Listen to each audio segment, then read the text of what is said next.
Welcome to Webisode 5 in our 12-show series for the TTS SF project car build-up for Fortitude.com. In our last webisode, we visited the guys at Newspeed and started to dial our suspension needs up a bit, as well as some power mods while in Southern California. In this webisode, we're going to give the car its first stage in the power game. We're also going to uncover the truth surrounding the use of MagRide with a coilover setup. I learned two valuable lessons during my time with the A3. The first lesson is that for me, APR is the best complete solution for a big horsepower build. I've had a very positive history with the APR product range with regards to their ECU upgrades, exhaust, and front-mounted intercooler. So I made the decision as soon as I picked up the TTS that I'd be patient and wait until APR created a big turbo setup for the TTS and then begin my build-up. So now you all know my master plan for power. Since this car is the 265 horsepower variant of the 2.0T, there's still quite a few unknowns regarding just how much power can be thrown at this engine. The first step is the first stage. When it comes to APR tuning, there's only one choice in the Bay Area, and that would be street work in Palo Alto. Darren, Joe, and the Flying Finn have always done a great job with all the work that I've brought to them, so I set up an appointment to get the car APR'd to Stage 1. Stage 1 brings the horsepower from 265 to 313 horsepower on 91 octane gas.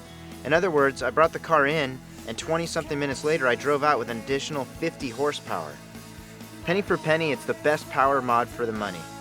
According to the APR website, there's now a full Stage 3 setup for the TTS, and that's the path that I've chosen to take with this car.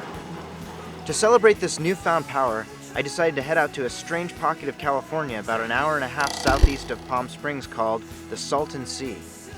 It's a huge saltwater lake located in the southeastern corner of California, about 58 miles north of the Mexican border. The salinity level is so high that as I was driving through the area with my windows up, I could still taste salt lingering in the air. In the 1950s, this was thought to be the next big resort area in California given its 400 square miles of water surface. At any rate, most of the beaches at Salton Sea have now closed due to state budget cuts, which is exactly why I was able to drive onto this seashell-packed beach and get some good footage. Earlier I mentioned learning two valuable lessons. The second lesson was that KW suspension is the ideal setup for coilovers. Being on the forums, you tend to hear about what other people's experiences are and hope that you make smart modding decisions based on your research. You never really know what you're going to get or if it's going to suit your driving style.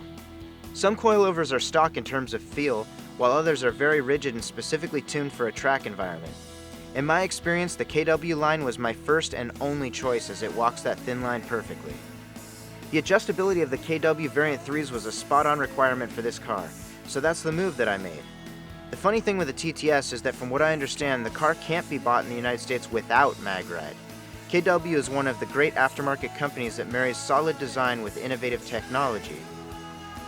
So it was very good news to see that they had a fully engineered solution in the form of an electronic dampener override setup that they built for MagRide-equipped Audis. These ingenious little aluminum-encased resistors tell the car that the Delphi magnetic ride is still in the car and therefore throws no CELs. I have over 1,500 miles on this car since the suspension was put in, and everything works perfectly. People have asked me before in the forums, why disable MagRide if you paid for it anyway? Personally, I like the concept of magnetic ride, but found that in my style of driving, I need more sensory contact with the road.